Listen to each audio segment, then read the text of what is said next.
Good morning, good evening, or good afternoon, depending on where and when you're watching this broadcast. I'm Thomas Fessa, my friends, and this is Disclosure Tonight. Happy Saturday, July 11th. Would you look at that? We're already a third of the way through the freaking month. Where does time gone? Holy cow, Disclosure is marching on. So many shows, I don't know what's looking up. At this point, let's go ahead and welcome in the audience. We figure out who the heck we have out there. This is a live show, so I'm going to welcome in our guests. Who the heck do we have out there? Amiga Rules is out there along with April. We've got Aussie and Christopher Murphy. Digger Dog's in the chat along with Disclosure Tonight. We've got Eliza Teal Elvis Row 10. We got the Found This Fascinating. Good to see you, Grateful Benny, along with Hollywood Harold, long time no see from the blue state of Michigan. Who else we have out there? We've got Jay Boone. Jan, good to see you, Jay Cat Meow. We've got Max Metal, Mississippian. Perfectly Imperf. Prime Film US is out there along with Psychosomatic Insane. Good to see Ram's a fan. Let me get you a little bit bigger so I can see stuff. Prison Films US just popped up. We got Scooby Dooby Gooby, Robert Anthony, Shelly Montgomery is always good to see you. We got Spyrax and Steve Mateo, Supercharged Land Cruisers in the chat along with the Super Unknown. Well, look at that. It's Tamisha Bertrand from Washington as well. The Truth Master. Along with Timbo, good to see you. We got Wendy Joe Whammo, X42B, Yankee 5858, and Yellow Tommy Tanker, also known as Andy. How about that? Let me jump into the studio real quick, and here we go. Whew, what a fucking day yesterday was. Holy cow. We are now at the fourth day after Disclosure, Mike. It's one of those things that I guess this is going to become a regular thing, but sometimes it's not every couple of weeks. Sometimes it could be every 4 weeks. But as we've been told by people in the military, sometimes it could be up to 7 weeks between releases because a few can actually, as far as they see it, be up to 7, which is nuts. Well, between the third and the fourth drop, it was slightly over a month. So we haven't seen 7 weeks stretch out yet. I hope we don't. No. Right. Hopefully not. Hopefully not. Yeah. You know, one of the bright spots that we had as we're going to look back at what's been going on, and there's still information coming out from it, is, we've got a scientific council to go ahead and try and guide the government to go ahead and how to go ahead and bring up, if you want to call it, how to better capture information about it. And they've got Avi Loeb running this. Biggest problem I have with that, Mike, is good old Avi. He's got the Galileo project. They've spent millions upon millions of dollars designing and putting together systems to go ahead and detect UFOs. You know how many they've detected with all the years of time that's been spent and the millions of dollars? Yeah. We've gotten so far fuck all out of him on any of the Galileo because stuff. he said they haven't detected anything. Right. Not one. So right. I just don't get how Avi Loeb was put in this position. You know, it really feels like the deep state is still working behind the scenes with the DOD, of course, coming from ARO, also with the ODNI. Hopefully those fuckers have been fired by this time because they just had another mass firing go on yesterday afternoon, Mike. What a great way to end the week. Get rid of more unnecessary people at the ODNI. Oh, well, that's a step in the right direction because that's where a lot of the trouble is coming from with the intelligence community. Yeah, we need to do that. Oh, yeah. That and then some. Some. But one of the bright spots, we got a bunch of good videos. We'll be going. Hey, you know what? Let's. There's one of the videos we're looking at last night. Not the one that looks like the flying pig. Not the one that someone now. Not that one either. I want to go ahead and find it. Where is the one? Fucking balloon one. God damn it.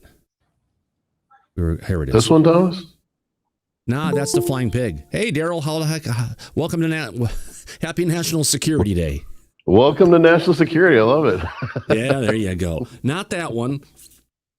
I've got the other one, but you can leave that one up there playing for a minute. Where in the hell am I going? I need to get to the video guest big. There we go. No, this is the one that's when you first look at it, you watch it going across, and it's like, oh, look. Hold on 1 second. Yes, Davey. And show just started up. What's up? Oh, yeah. No. I'm literally live right now. Send me a text message and I'll talk to you that way.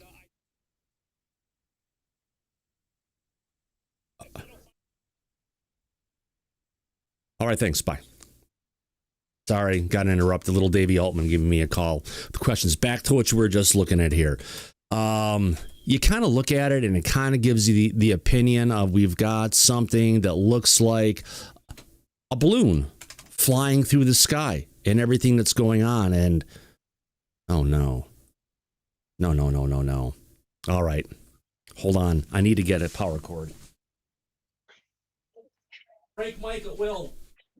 Yeah, it's Murphy's Law, Thomas. If it's gonna fuck up, it always will. Nothing new with that. Not that I got a fucking warning message. Nope, not at all. Everything's fine. Go to use it, it's not there. Yeah, I've got the big old magic trackpad. That's part of the stuff that I use for going through the videos as good as we do here. And now if I plug it in with this magic thing, hey, look at that, it works.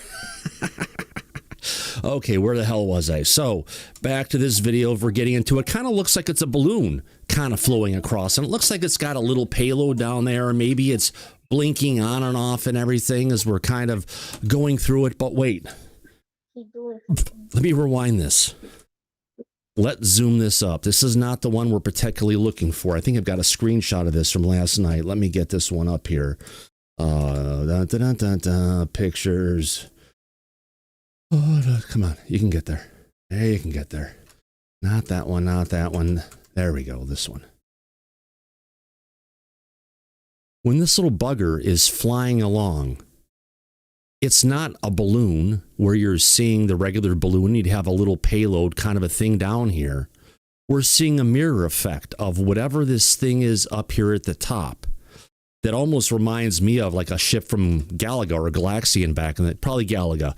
We got two wings, the head, the body, the head would be there, but there's two of them in synchronous. You know, it looks like there's something kind of tethering between those two, but it's not as clear as people are making it, saying, oh, look.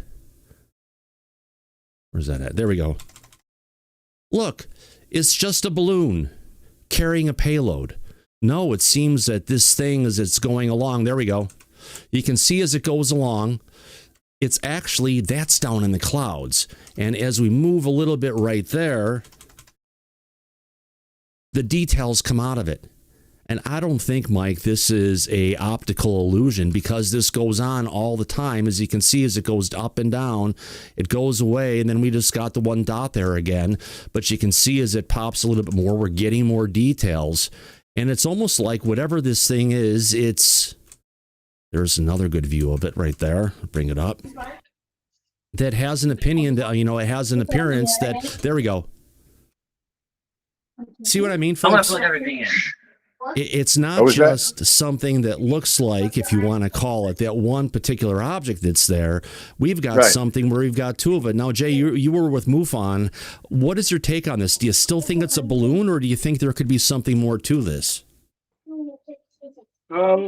Maybe further study would be needed on this one, but the way I see it, even if you're looking at the top object, it's going through the clouds, Thomas. The bottom object would be obscured from the cloud cover, so you wouldn't be able to see it anywhere. Right. So it could still be tethered there. It could be tethered, yeah. It's true. But in a lot of cases where we've seen balloons before, where it's only been the balloon and it kind of looks like a string and a very small payload below it, what we've actually got is something where there's an equal size. The payload is equal to and mimics the shape of the balloon. That's what's weird about it. Yes. Galaga. That's actually what's weird about it, is it mimics the shape of it. And that's what I said, might need, further study, because that gets me right there. The payload would be smaller than the balloon, so that definitely doesn't fit. Right. In case anybody doesn't know what Galaga is. Thank you, Daryl. Go. Hold on, leave that up for there for a second. Get interview guest full. There you go, Daryl. Yeah, it looks like one of the blue insects that come down.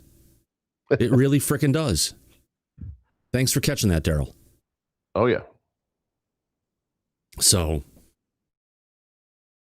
interesting as all hell. is all I can say for what we're kind of dealing with here, and something we're going to have to, as things go along, go ahead and try and figure this out, because I'm not going to throw out the baby with the bathwater on this one. There's something more there, and while we could go ahead and call it a balloon, it definitely isn't. Now, I know that we've also got the flying pig you had up there earlier, Daryl. Let me bring this up and put it full screen. This one where you had it where it gets to a certain point, and it could be a balloon, but it's just so fucking odd and so obscure, and the shape is kind of wrong. I guess you could say it is one, but is it really a balloon, or is it because, they thought it was traveling with the wind, but as they got closer to it, they couldn't determine what the hell this thing was. It's a couple of the takeaways we had from the show. The other one that we had up last night that we showed for a period of time is the one that looks like a star. And they were saying, oh, it's overly brilliant and it's overloading the sensor. But, okay, that would explain all of the different, fractalization going out all in the different directions going. But then if you zoom into it, when it's moving, it's almost undulating like it's an organic entity. It's not just, Jay, what is your thought on this one? Well, you hit it right on the nose, Thomas. It's undulating. It's not moving with the wind and like you would see a normal object floating with the wind or whatever. This one is actually moving like back and forth and back and forth and back and forth. Like you wouldn't see that in a balloon. Right. Or anything like that. And I thought, and if you would have it potentially there, granted, we've got these pieces going and overly amplifying it, but if you look at what's going on, there is some movement of these limbs, if you would want to call it, that isn't just tied to JPEG or to overly compressed images. No, it seems to me there's some kind of structure behind that looking about the same as what we're looking at, and that they are overpowering the sensor because of how hot they are, yes, but it's, that's very interesting though, because, all right, if you would see, everybody's going to say, oh, this might be a rocket launch from the back, and I would tend to agree other than the fact that it undulates back and forth, and you would have to be right on the back of a missile to have it so clear like this, to be, you know what I mean? Yeah. To be perfectly aligned. Exactly. Now, it's not a missile. It's not the back of that. You can see defining characteristics of some kind of structure. You can see the water. You can see the water moving below it. Yeah. It's definitely an object. It's just how big or this would mean a lot more further study. Unfortunately, that's redacted. Yeah, everything's blocked out. Of course. Yeah, the same thing on the other one that looks just like it. This one from the was that the first? Give me a second. Let me get you up here again. Keep that going there. There you go, Daryl.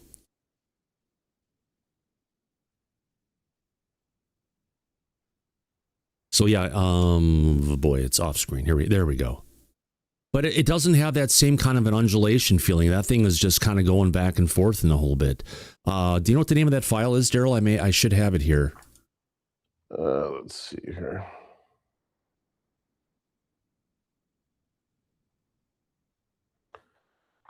No, this one didn't have it. Oh, that's not it. Really. There's parachute people again. That's okay. Let's move on to our next one. Since we've got this going here, let's get back to Thomas Guest. All right, we've got that going on. Now, one of the bright spots, besides some of the disclosure pieces, we'll keep on going on those throughout the show today, is we've got a new person who's coming to Disclosure. I guess we could kind of call him Dr. Disclosure at this point, or the Disclosure Doctor, either way. Absolutely, yeah, that'll work. So let's bring it down one more time. And who are we talking about? Good old Dr. Phil. He got a lot of heat from last night's audience. Hopefully we're not going to see a repeat of that today. Hint, hint, wink, wink. But, he's actually approaching this from a sane perspective. He's not throwing everything else out there. Oh, but wait, before we get there, people are complaining that now we're getting 1080p videos. Mike, we need to get 4K.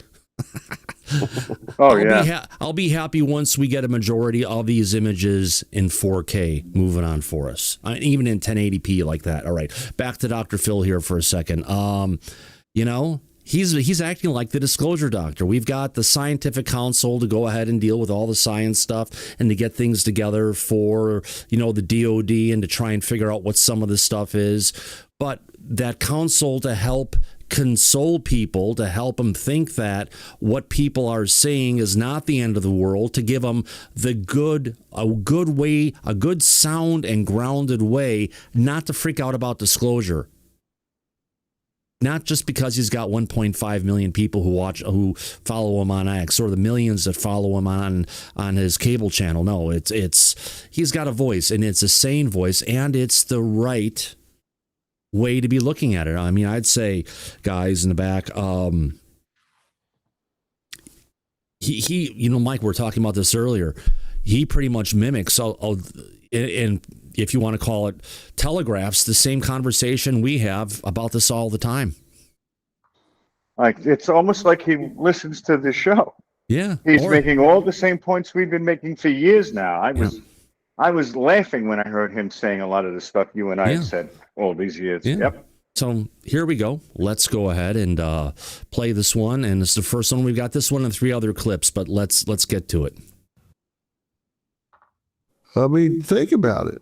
Doesn't it cause us to question the meaning of humanity and the cosmos? Wouldn't it change that? Wouldn't it cause us to have to re-examine philosophy, religion, personal worldviews, potential reframing of human exceptionalism that we base our value systems on? Is that we're at the top of the food chain, that there is human exceptionalism, that we as humans are the be-all and end-all of this world. And then all of a sudden we find out not true. To them, we could be like a fungus. People have posed questions like, well, if they're here, hold on a second, why haven't they? Hold on a second, Daryl. Yeah. Not only would we be on a fungus, we'd be a fungus on a cucumber. Should we bring out the cucumber video? Oh my God. I'll leave that one to Mike. Okay, that's all right. I'm just joking.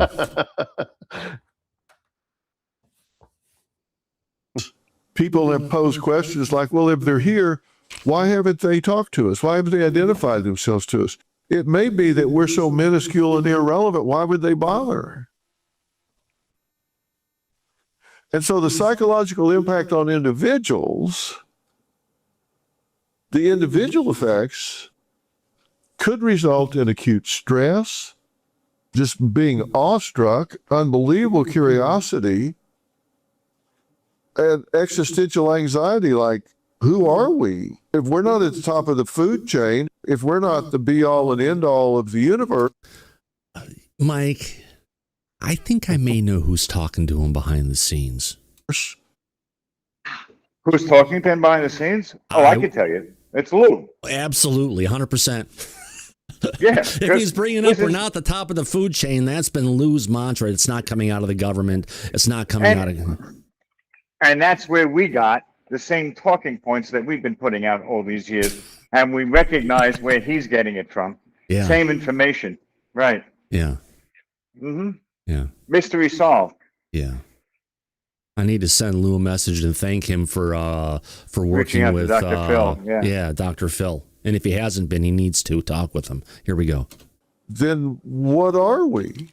Are we like gum on the shoe of the superior beings? How would we explain all of that? And so people would begin to look for coping strategies, immediately seeking information, spiritual exploration, figuring out how do I fit in? And then in terms of community dynamics, the world, it could be very divisive. It could increase everything that we do culturally, religiously, political identities. Rumors and misinformation could flourish, especially on the web. Oh my God, can you imagine what would start flying around then? Making trusted communicators really crucial. And if there's a crisis of confidence with the government, because they've lied to you for so long. Where do you go to get real information? And the long-term mental health aspects, when you don't know the motives or the intent of these entities, could create chronic worry, conspiracy thinking, paranoia, feelings of unbelievable inadequacy. Some may celebrate with renewed optimism, like, wow, look what we found. These people, they can do all this. Maybe they can cure all the diseases. They can come up with solutions to problems. This is great. How would governments react? Russia, China, United States would all be scrambling to establish some kind of process for monitoring potential collaboration. This is like primer 101 for dad, mom and dad, grandma and grandpa, everybody else. But, you know, anybody who's isn't familiar with it, I mean, he's just really laying it out, saying how you might feel, how you might go through this, how to put your mind, how to set it aside, and where you need to put your mind. Right. That's absolutely right. Yeah. So, yeah, this is for the general public that are not familiar with this topic or what's been going on all this time, and are now, because of the government releases, starting to take it more seriously. He is kind of like the orientation videos that you get when you start a new job, and they want you to become familiar with what you're doing or dealing with. So, yeah, he's doing that for everybody. Yeah. Good. Yeah, exactly. We needed that. Yeah, and Skywatch is saying, who can we trust? Throw money at the government? Nah, don't throw money at the government. The people they're getting to come together for the scientific council, they're not paying them a penny.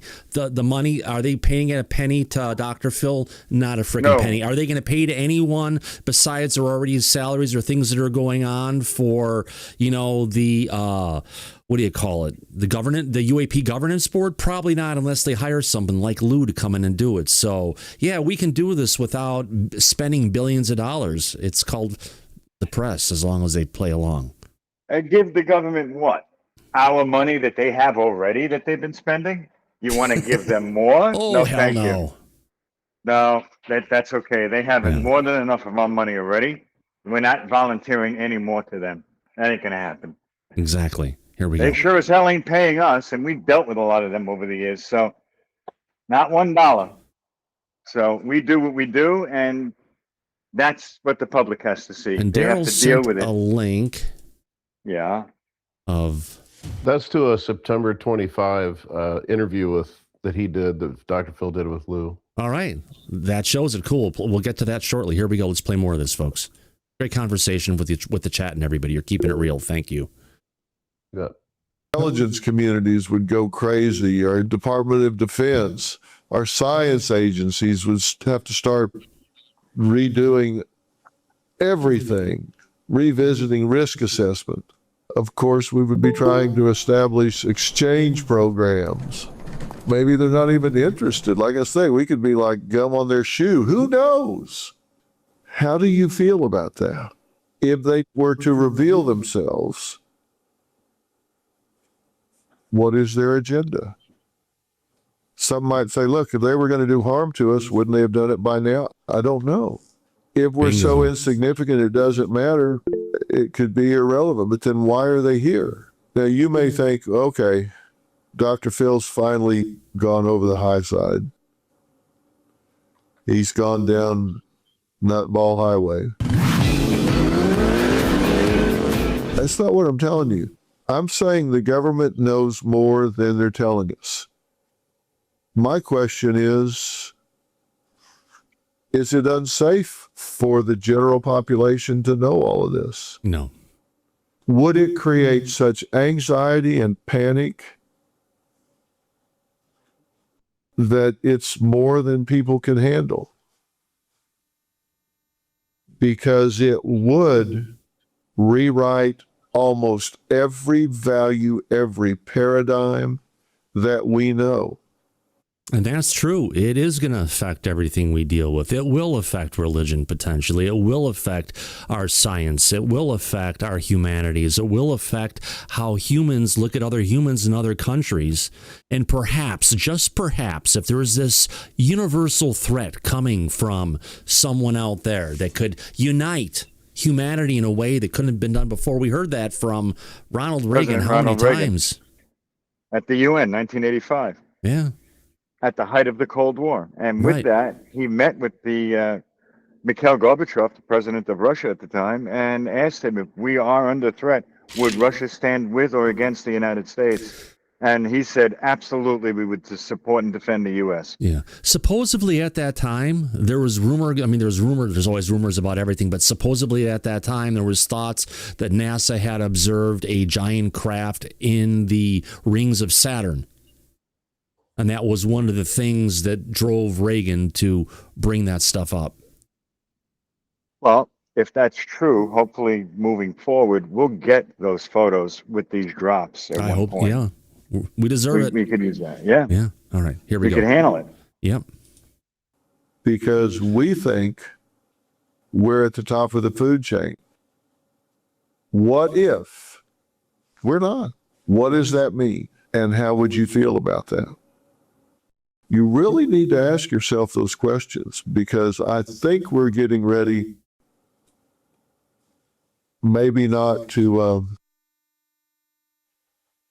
meet someone from another galaxy, but I think we're getting ready to find out there are things that we can't explain but do have in our possession.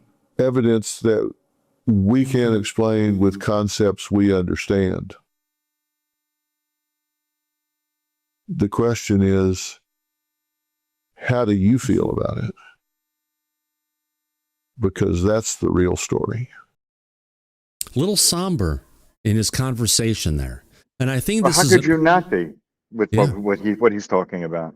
Yeah. What we've been talking about all this time. That goes without saying. You know what that shows? He's being sincere, and he's taking this very seriously, for real. That's what the somber attitude shows me. Mm-hmm. Well, you know what? It's a good thing Dr. McGraw is taking this as seriously as he is, because then his audience will see it the same way that he does. And we want that. We want the general public to be more involved. This is a good avenue for that. I'm glad he's doing this. It's about fucking time. Mm-hmm. Absolutely. Yeah, so it's a good look for us to go to. Grant, your hand is up. Go ahead. Hey, hopefully no one said this already, but what about this this false flag or this government lie about a alien invasion? Like, what's your thoughts on that as far as this goes? We heard that earlier this week from Jeremy Corbell. This wasn't a Jeremy Corbell thing. That was earlier this week. Let's see if I can find it. Let me go through my bookmarks. Let me go through another window here and go through this. Yeah, Jeremy Corbell did mention it as basically a lie that the government is going to... Right, but it was also brought out by a Christian pastor earlier this week, and we did cover and play that story. And if I can find it, I will. It's the guy who's got the really... Remember he had the really, really white teeth, guys? Yes. Like blaring fucking white teeth? Yes. I'll find him. But this is not a false flag. I know, but there are people that are going out, and he does bring up a good point that, there are... Here we go. I found it. You can't miss these fucking teeth. There we go. So this is in Brave. I can go ahead and bring it across. Let's get it up. Now, this is on the opposite side of the fence. Here you've got a Christian pastor. He says they were briefed by someone, but basically the tell is in the details. It sounds like the stories and everything that Dr. Stephen Greer puts out there on a regular basis. So let's go to the News Nation feed. This is Pastor Joseph Zupetez. He's got the pearly gates right in his mouth. I remember him. Yeah. Dr. Zuputz. Yeah. Zuputz. Yeah.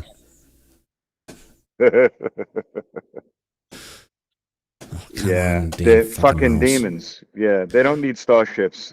Reverend Zuputz. No. What he's going to say here is, we can't listen to any of this because it's a false flag and they're trying to, destroy your faith. If you have a strong faith in Jesus as he brings it out, right, or anything, you shouldn't have any problem with aliens coming out because you already have a strong faith. If you have people with a weak faith, that means there's something maybe up with the religion or, I don't know, but let's just play this. Belief. Yeah. Thank you, Grant. Is this what you're kind of talking about, Grant?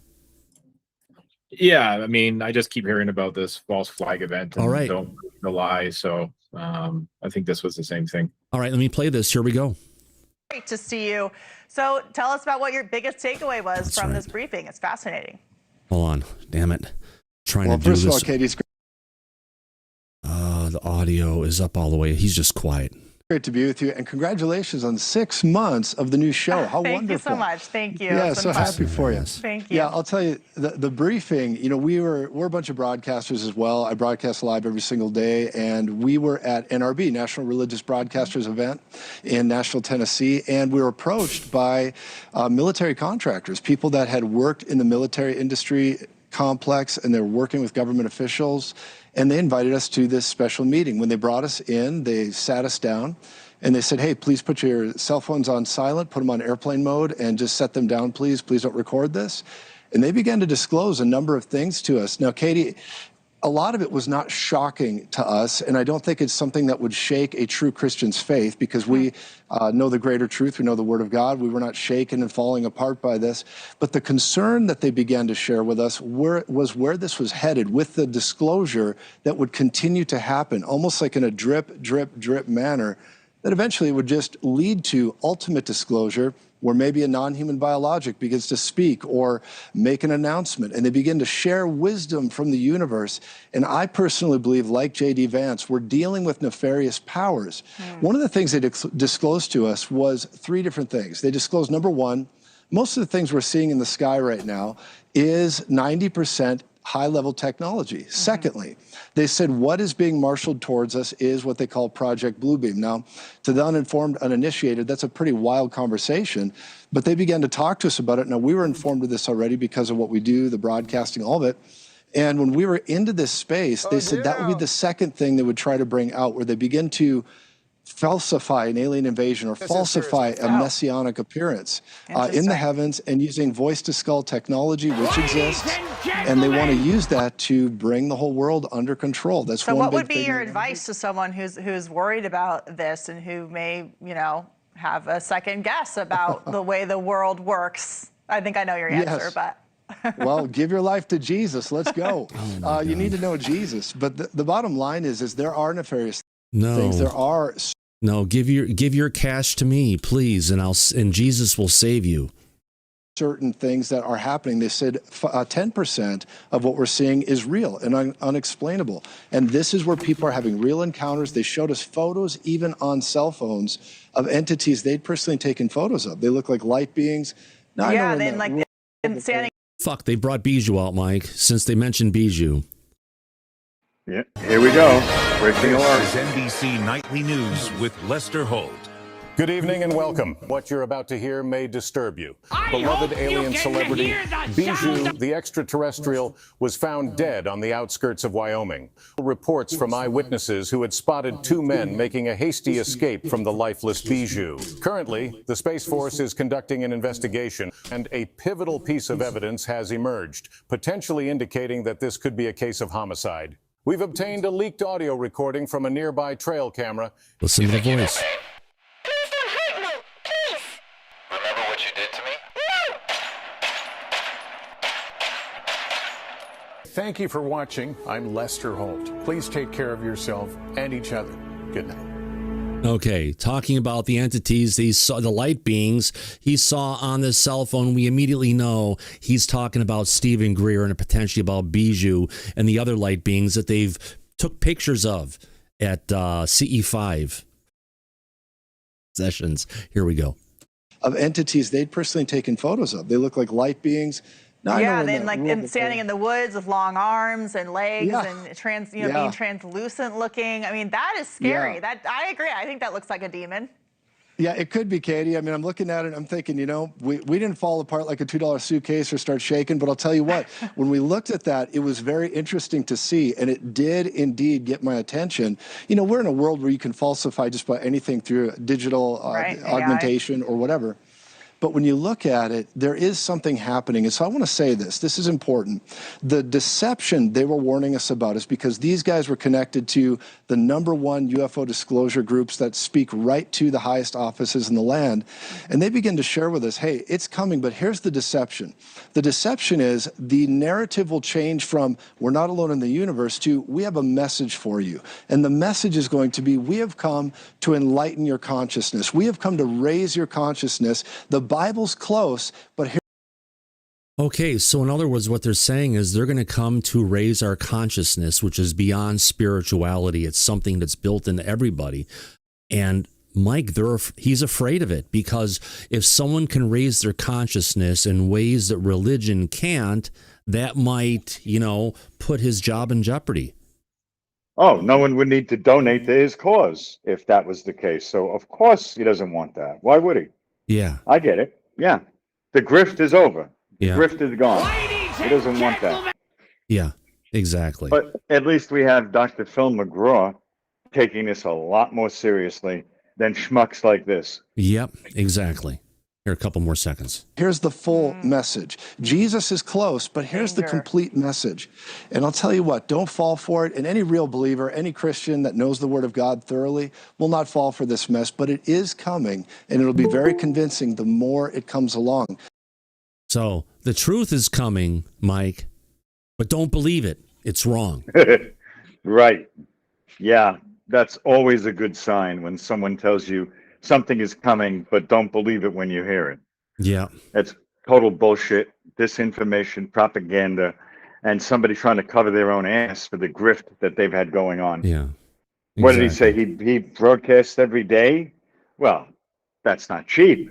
We know that. Well, he broadcasts on, he spends his time. He's probably got a nice following. You'd have to look on YouTube and see what he's got out there. But either way, it's just one of the types of people that are out there that, Danny Sheehan talked about in the past. Who are people going to turn to figure some of this stuff out to keep them from freaking out?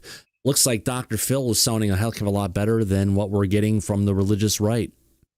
Oh, absolutely. Nothing against the religious right. You just need to go ahead and just take a little bit different approach at it. Right. And judge for yourself. Don't take what people are telling you to think. Oh, yeah. We've been a proponent of that for years now. Inside now. Now, talking about the truth, talking about NASA, who's been covering stuff up for the longest period of time. We've got some pictures that came from NASA that were in the latest drop. Let's see if I can... Oh, don't do there. Okay, I've got the other backup mouse up. Let me get back to here, and I've got blue items. Go to downloads. UAP releases docs. No, that's not it. Documents. PDF. Okay, so there were 3 pictures that came out from NASA. STS-20. Interesting about STS-20, some of the astronauts came out and were talking about aliens and ships and stuff and how they believe in it and know it could change our reality and such. So as part of the release we got, as little as it is, Mike, we've got 3 pictures that were kept away from the general public that were taken in Spatial Columbia before it went up. Here's one of them. And who released those photos? We didn't get them from NASA. We got them from Arrow, who's had them the whole time and been sitting on them. Yep. But they claim publicly, we have no proof of anything extraterrestrial or anomalous. Well, What do you call this? Schmucks. Yeah, exactly. And not that we're going on in Christianity, but there's a lot of religions out there and there's a lot of different ways to look at it. So we just got to, get through it and know that's kind of where we're headed towards. The truth. We don't need promises. We don't need, stories that may have been around for thousands of years, may need to get a little corrected. Okay, what is wrong with the audio, Mark? Let me know. This is the actual audio from NASA. No, it's like an hour and a half thing. I don't have a clip down from that one. So let's get to the first one, the first picture. We've got the next one where it's in orbit. We can see it's a little bit more. And clearly what's going on here is if you go from this one to that one, we can see the object is rotating, Mike. It's not just stationary in orbit. It's actually making movements. And if we've got, well, that one there it is. And then we go to the third picture, and here they've got a picture of it over the Earth. What's interesting about it, you look at the shading and everything that's going on. This thing is fucking long. Holy shit, look at that. It's huge. It's gigantic. Nathan Forrest in the chat says, in science we trust. We can trust in science. What we can't trust in is scientism. Right. Where it becomes a religion. Where anything that science says, how dare you go ahead and challenge it, right? It's the wrong thing to do. No, it's the right thing to do. If there were things we came up with 50 years ago, 200 years ago, whatever it is, or 10 years ago, or 5 years ago, and we come up with new evidence, man, we need to go ahead and, jump on it and go ahead and, dig into it and try and figure out what's wrong. Because if we saw something once, but now we have a better understanding why it is, why would we continue to look at it in the wrong way? And that's how Avi Loeb looks. It's called a constrained view on physics. It's what Michael Shermer was going out and saying, that the Tic Tac wasn't real. That was another good one. Yeah. Asshole. Yep. Oh, yeah. All right. So we've got that one. We've got that one. We got this. Now in our next clip, we've got, well, look, we got Mike. We've got Mike Gold from NASA on with the grifter-in-chief, Ross Coulthart, the man who, proclaims he knows where there's a UFO so big that they had to put a building on top of it, but won't bring out the truth. That he talked to someone and he definitively knows this. You won't name his sources. To go ahead and make him part of the story when there isn't a story going on, which he's been doing with his producer, Megan. So on that point, either way, he is who he is. We all still listen to him, but no, we're not going to eat those toenail clippings. No, not even close. Now, there was a time, Mike, when I was a developer, I was the lead QA in charge of server products for a company called Odessa Corporation. This is back in the 90s. We had our early 90s, like 91, 92 at that point of time, I think. And the product was Double Helix, and then they renamed it Helix Express afterwards, and we're working on it. And there was John Schneider was the guy. He looked like... God, the really big burly guy with the hair and everything like that, who's dirty from, what is he from? Harry Potter? Yes. Kind of looked like that, but he had really gross, like really fucking long fingernails. Now, he was a nice guy because he got 3 Apple leases with him that are upstairs still. Thank you, John, if you're still with us. But in one of the meetings, he took out when we were talking about downsizing and shit, right? And different things that were going on with the company and what we're going to be doing. He took out his pocket knife. And he continued to go ahead and clean his fingernails one at a time and get them really nice and clean and honed from one hand to the other. And then he took his pocket knife and he proceeded to cut each fingernail off and eat it. Oh. Like corn nuts. Oh. It's disgusting. Oh, come on, old Macintosh programmers. We had another guy that was part of the SCA. Yeah, SCA, the guys who create chainmail and stuff. He'd have food in his beard and he'd always have that as a snack. But man, he's one of the only guys I ever know that you could smell him coming.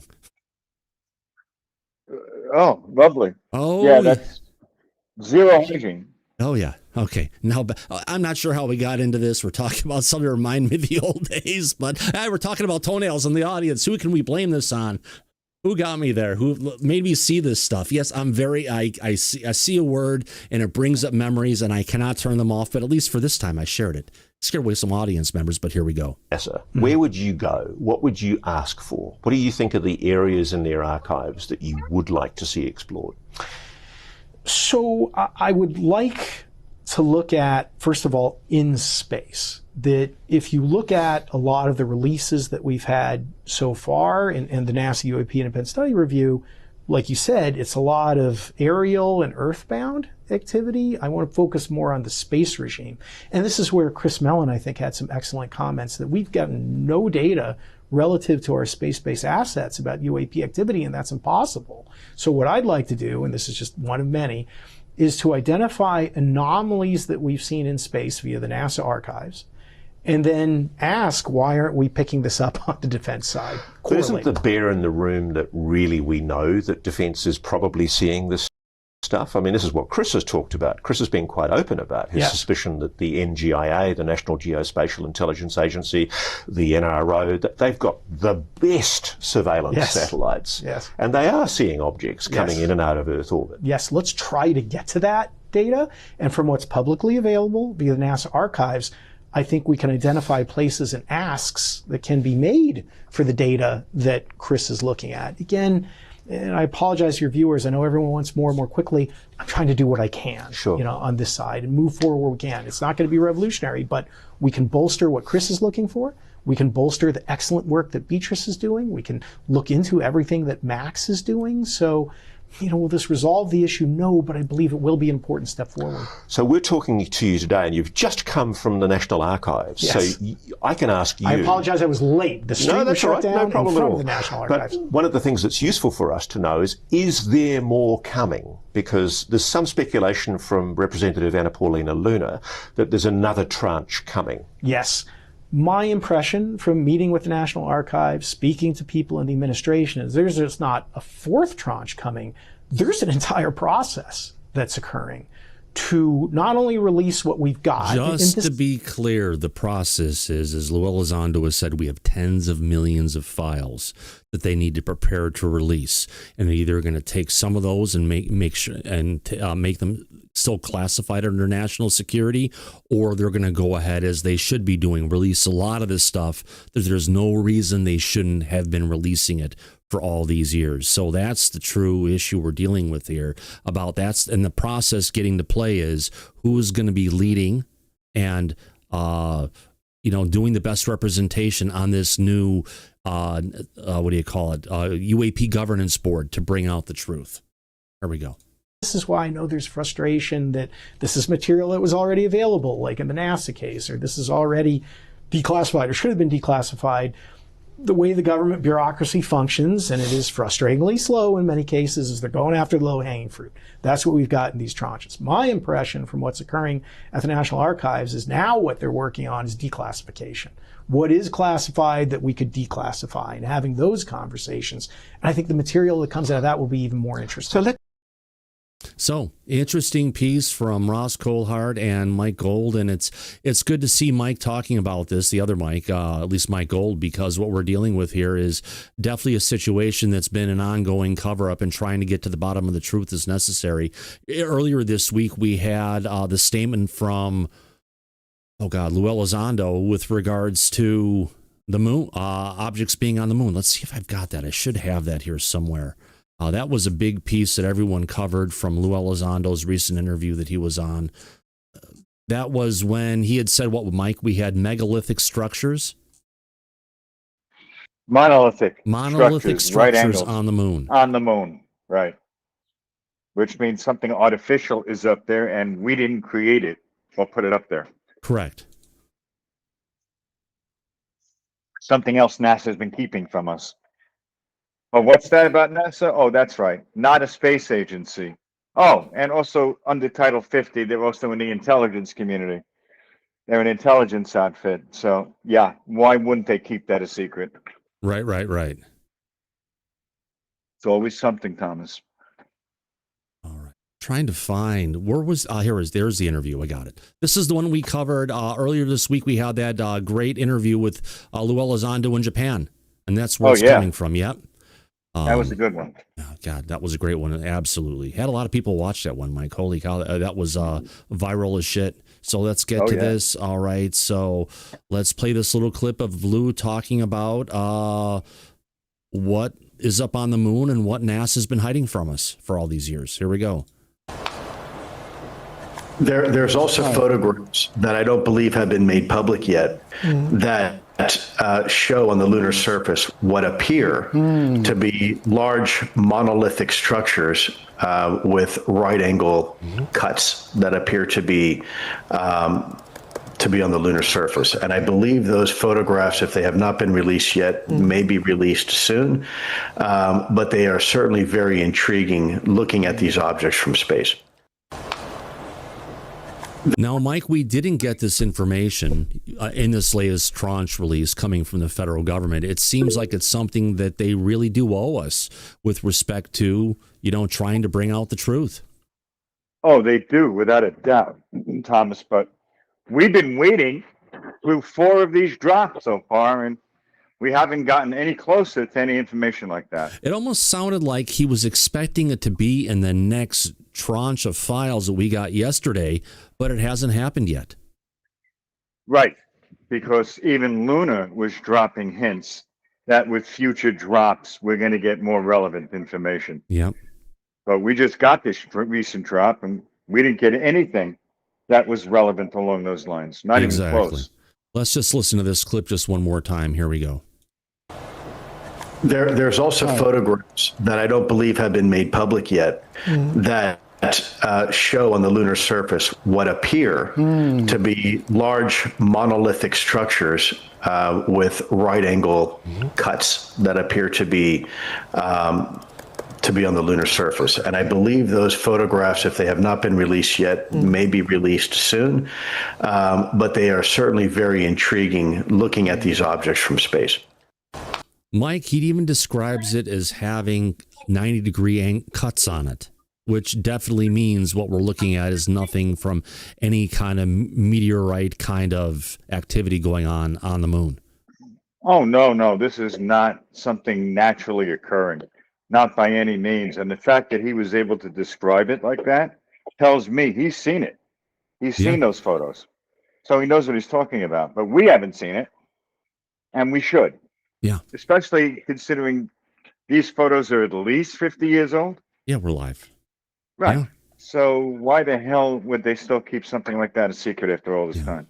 Yeah. Skell-Tipper, yes, we're live on Saturdays at 2 p.m. Pacific, 10 p.m. GST. We're also 5 p.m. Eastern.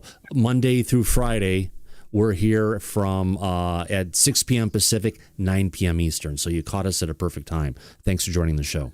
And thanks for subscribing. Absolutely. All right, so we've got that one. That was another big piece that we had earlier this week. A bunch of stuff happened leading up to Disclosure, Mike. Now, if I can get back to my good old bookmarks and we can go through a bunch of different stuff, I want to get back further in the week because there's a bunch of stuff that happened earlier that, okay, what is this one here?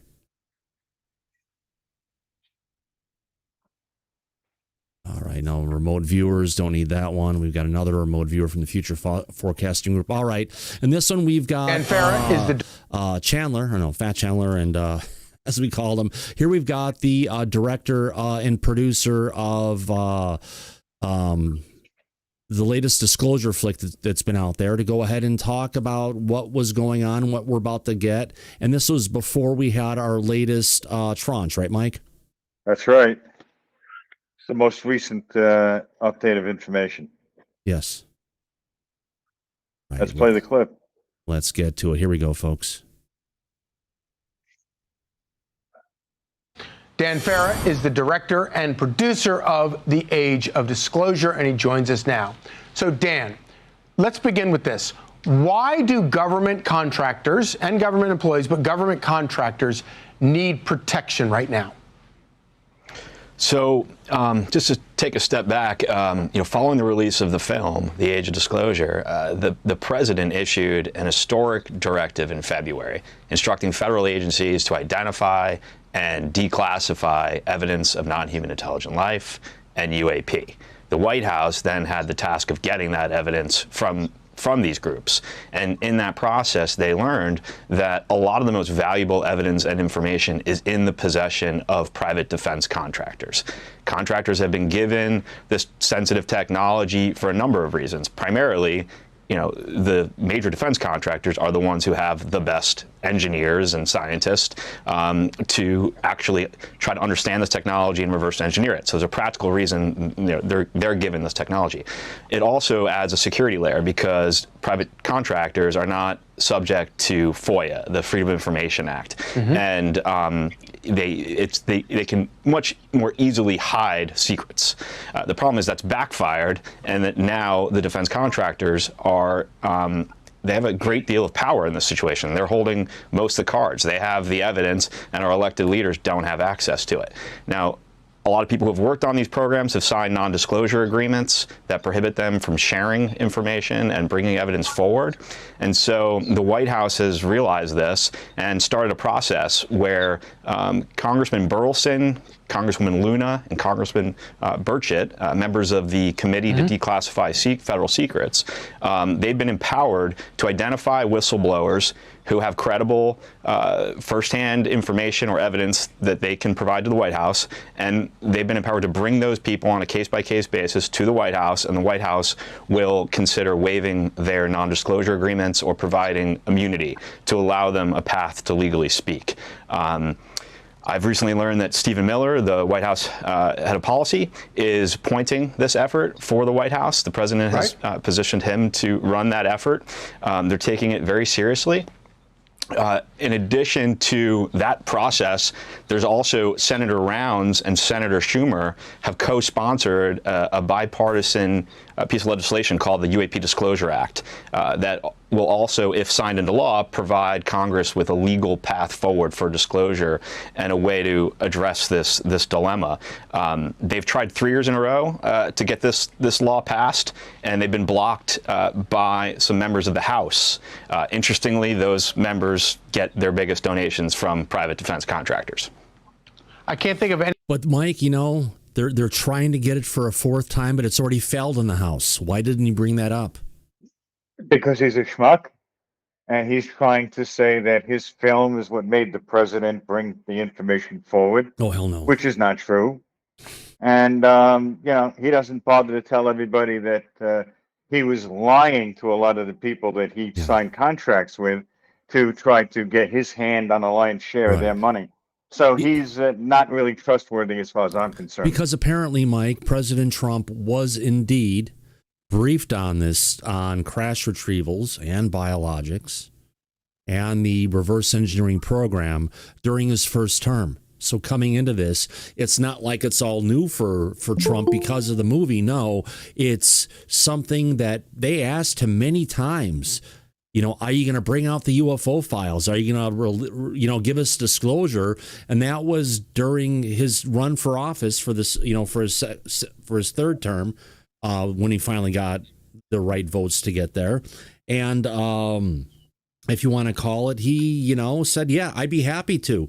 And the biggest thing he was tickled pink about was when they came out and they said, look, we've got, over 1 billion views in less than a week from the war.gov/UFO site. Right.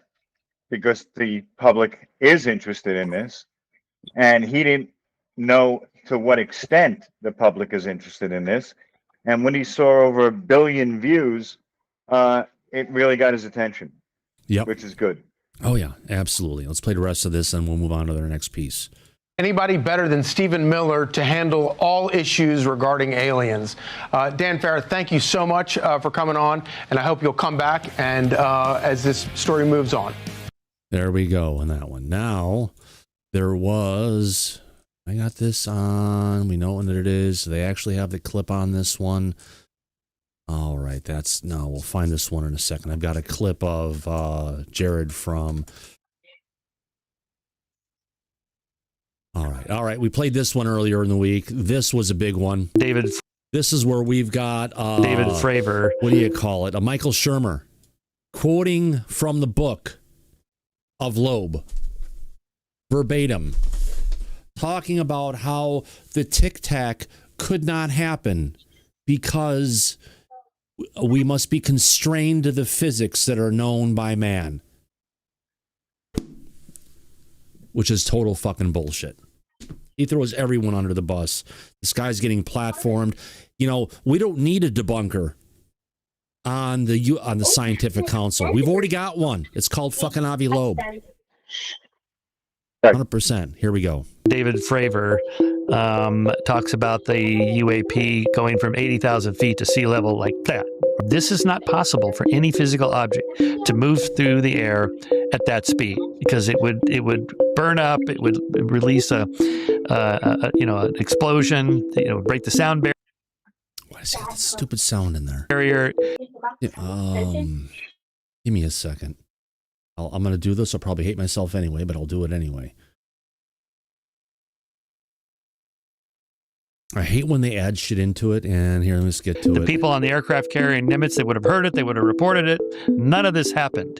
So whatever he thinks he saw, or people think they saw on the radar, whatever, that's not what happened. It cannot have happened. That is physically impossible. This is Avi Loeb saying this. He did the calculation. Can't happen. We know what happens when bolides and meteors come through the atmosphere at that speed. They burn up, they explode. It's a big thing. This never happened with that UAP. So whatever the story is, 80,000 feet to sea level. Oh my God. Okay, you're wrong, David Fravor. Yeah, so Mike, no matter how many times he says it, how many times he's going to push back on it, it's nothing that anyone's going to go ahead and believe because we're talking to a bullshit artist here. Oh, without a doubt. And if they don't know that, they'll find out soon enough. Yep. With somebody like him, because everything he's saying is bullshit. Oh, God, yeah. Andy, your hand is up, and I'm going to go find the original clip we can replay with a little bit more context for our audience.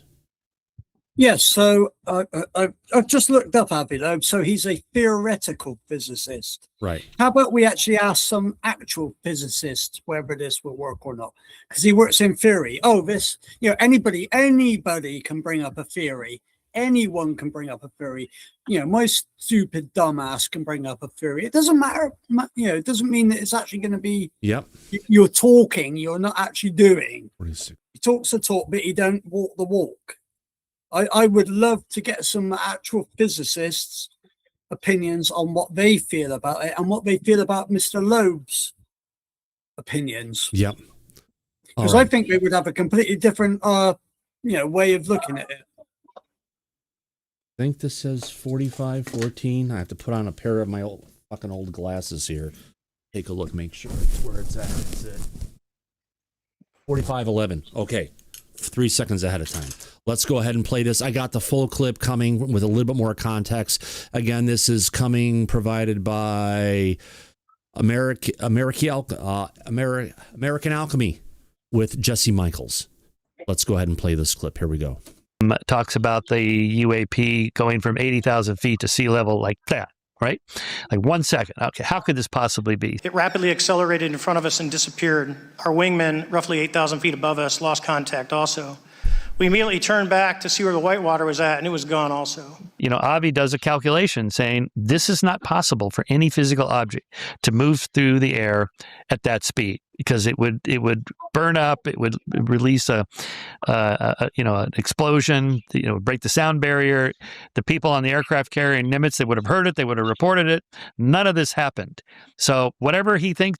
It never happened because there was, it's just so many places to go. This is the kind of schmuck that they're putting on to the UAP Scientific Council. He doesn't fucking belong there. He's a fucktard. My God. I mean, a Pop-Tart. Saw, or people think they saw on the radar, whatever. That's not what happened. It cannot have happened. That is physically impossible. This is Avi Loeb saying this. He did the calculation. Can't happen. We know what happened. Who did that again, Mike?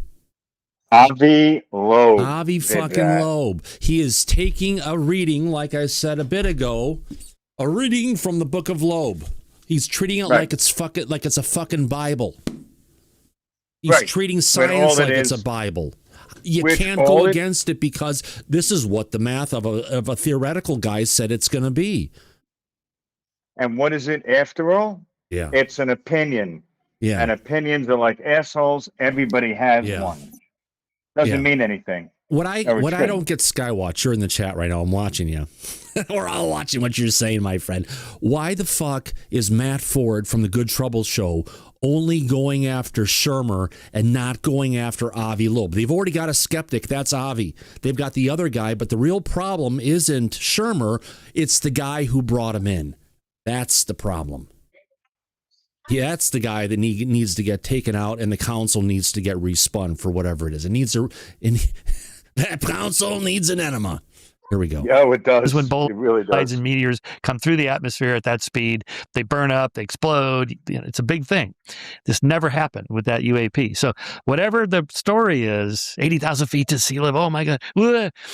Okay, you're wrong. So yeah, but that's the point, that it's flying in ways that defy our current physics. And so that means we should study it and figure out if some future physics might be able to explain it. Or that's not what happened. One or the other. A sizable object did not drop from 80,000 feet. But when you have somebody instantly. like it was a camera effect, or it was a. It's a camera effect. It's some other effect. It's an optical illusion. No, wait a minute. No, you've got something that was taken out that was captured by the Aegis platform. In clarity, over a week's time, they kept on recalibrating the system to figure out what they were seeing. They were seeing sorties of these things drop into 80,000 feet. From there, they would then move down to 50 feet in control, not an out of control drop, and then go off and do their stuff. It's kind of like, schmuck alert, Prism Films, exactly. But this schmuck is on our console, and he doesn't belong there. His effect, or the zoom effect. Yeah, but so these are our choices. It was a normal camera lens, something weird effect, or all of our physics is off, and we need a new physics. Okay, let's go with this one first. Well, fair enough, but I would say, I don't know if you know who Miguel Alcubierre is. He's at the University of Mexico, and he figured out a way, for faster than light travel within the scope of general relativity. It requires negative energy, but you have things like the Casimir effect, which allow for essentially show negative energy. And then you have somebody like Sonny White at NASA who's figuring out how to harness the Casimir effect to light up a small chip. So you can make the Casimir effect useful. Okay, but you're doing these calculations to explain something that may not need explaining. It's not what you think it is. But it needs explaining because you have Commander David Fravor, who is an extremely esteemed person who is in charge of. I know. He's flying an F-16. He's extremely experienced. Okay. You have his whole squadron. Okay. Yeah. So Andy, go ahead. Yeah. So again, we're talking about Avi Loeb. So he's one theoretical physicist.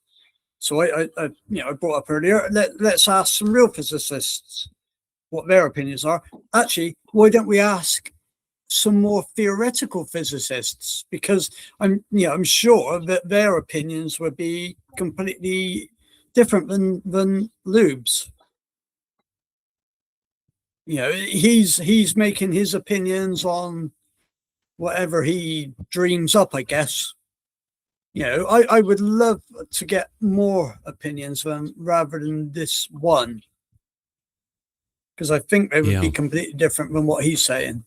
Yeah. Now, he is pushing for funding for Galileo project, but the thing is, do you think they deserve a dime? They spent millions of dollars, took years to build these new sensors to go ahead and try and pick up UAP, but they haven't made one observation of anything worth anything. And Avi said that. Either he's covering it up or the technology they developed is shit. And there's a lot of people like the Nightcrawler guys, everybody else coming from, what was the guy's name again? David Mason, fucking unbelievable scientist who builds stuff, and actually an unbelievable engineer who builds, really high-end camera systems for capturing this stuff by fucking hand. He knows what technology we need. We don't need to get there, but it's a shit show. Well, we've even got a friend of the show, and I saw he was in last night, Tom King, who came in. Many people won't know Tom, but he was one of the people that filmed the Phoenix Lights. Yeah. Some of the famous footage that you see, Tom King. He is not a scientist, and I think you'd agree with me. You know, he's an experiencer of the Phoenix Lights who's gone out and he's producing stuff. You know, any one of us can go out with a night vision camera and do a bit of sky fishing. You just go and sit your camera outside. Any one of us can pull up stuff that we capture. Yeah. But yeah, when you get Avi Loeb, you might as well burn that money, or you might as take it and throw it up in the air, because for all that he's bringing out, optics. Yeah. And he'll do really good. Yes. Send the money to somebody like Tom. Yeah. Or take the technology like that's there, get some people. I would say David Mason is the key, because he's the guy who's not just picking up the little things going in the atmosphere. He's picking up the stuff that's literally invisible. You can't see it. It's at negative 60 degrees Fahrenheit, and it's moving by itself as a chevron, kind of a expanded V kind of craft that's out there that has like orbs moving in tandem with it, and it's got a temperature rating of negative 60 degrees Celsius, and it's something that even Matthew Zedegas, when we've had personal calls with him, has brought up and said, yes, that's exactly it. That's what they're doing. They're freaking hiding from us, and it's not just here. And Andy, it's freaking, they're everywhere. We just can't see them. Yeah, it's all over the place. Now, I do believe you get more sightings in the US and than we maybe do here in the UK. And I'll tell you what my belief on that is. I believe, you've got a lot of very deep water off your coasts. I know you're a very, very big country compared to the United We're also Kingdom. a big nuclear power, and if we do have deep water on our coast, but we have a lot of stuff going on the East Coast, and we have a lot of stuff going on the West Coast. So yeah, it probably is the oceans. I hate to say it, but that could be it, because England on the east and west both has, if you want to call it, you used to be. Right now you're landlocked, but you didn't used to be. When the ocean was lower, it was one giant continent that included the UK, that included, if you want to call it, Ireland, and it was one giant piece of land. Yeah, you look at a lot of the North Sea between the United Kingdom and Europe and the English Channel. They're maybe 30 to 40 meters deep. They're not actually deep seas. They're relatively shallow. And even off on the Atlantic side, you've got to go a long way out from our coast to actually hit deep water, whereas in America, you go to some parts over where you are on your side of the United States, and it basically, you're almost tombstoning into an abyss. So, I would rather take the likes of, like you say, the night crawlers. They're doing phenomenal work with Tedesco. Tedesco, doing great stuff, but more importantly, the stuff that Dave Mason has been doing in the shadows is fucking stellar work on that front. Let's go ahead. We've got some more information coming in here. Another, if you want to call it, take coming from Dr. Phil on this. And this is about the latest tranche of data we've got coming out. It's a good message for everybody. Here we go. Let's play it. I am absolutely furious that our government has been lying to us for at least 79 years. Hey, it's Dr. Phil here. I'm talking to you this morning because me and my team at Envoy Media have been given exclusive access by the White House and the Department of National Intelligence to the new tranche of information about UAPs. You may refer to them as UFOs. And we are very deep into that. Two things have become apparent to me. Number one, I am absolutely furious that our government has been lying to us for at least 79 years. Lying to us by omission, I think actually creating some misdirection. That's one thing. Number two, it's very clear that there are objects in our atmosphere here on Earth that are not of Earth. They're doing things, they're moving in ways that we just simply don't have the ability to do. So to me, that's not a question. That is well demonstrated. One of the things that's curious about this, and I think disturbing, is that they seem to be focusing at times around our nuclear facilities as far back as 1949. They actually held a conference about this, hidden from us, the Los Alamos conference, where they brought in Dr. Lincoln La Paz, an expert on media. This is Him going through the files that are out there. Interesting thing about this is they were taking the word meteors, and that was their code word at that time, coming from UFO researcher Linda. She's over on Linda Thompson over on X. Phenomenal researcher covering it. And yes, they had code words back then, and it was something that, yes, they saw this stuff, and this is what they're dealing with, and this is what he's talking about. It's a very interesting piece, folks. Here we go. The Los Alamos conference, where they brought in Dr. Lincoln La Paz, an expert on meteorites, because they were trying to say that maybe these are meteorites. They were very large green objects, and he said, the foremost expert said, no, these are not meteors. Meteors don't move horizontally. They don't maintain their speed, and these things were moving with intention. They were navigating. They were moving. And more importantly, this was over one of our nuclear research facilities down at Los Alamos National Laboratories. These have been observed over 5 cities, all having nuclear facilities. As recently as 2015, they were observed over the Pantex facility in Amarillo, which is a nuclear. There's a shot of what they had. They couldn't control it. They don't know what it was, but you can see it's some kind of effect by what we're looking at right now. But it's true. This is, I guess this is what, 13 years ago, Mike? I think it is. Yeah. Facility. That should bother you. It certainly bothers me. Now, why am I talking to you about this? Why me from a psychological standpoint? This matters. This matters to mankind. It matters to our value systems. What does it mean? What do we say to our children? If there is life that's not human, what does it mean to all of us? We're very deep into this. I'm going to be bringing you more information throughout the day, so stay tuned. We're going to catch you up. There we go. That's the first piece coming from him. Let's get out of that one. Let's now get to his next piece. There were a total of 3 pieces he put out yesterday. And again, it's great messaging for everyone out there, and it gives us talking points to talk about with our friends and relatives and coworkers about this, because a lot of people are saying, what are you, fucking crazy? No, you're crazy for not understanding what the hell is going on and what's real. Here we go. And you probably saw my earlier, hey, it's Dr. Phil again. You probably saw my earlier post. If you didn't, I hope you'll go back and look at it. We at Envoy Media have been given exclusive access to. I don't think he's riding the tide, Skywatch Signal.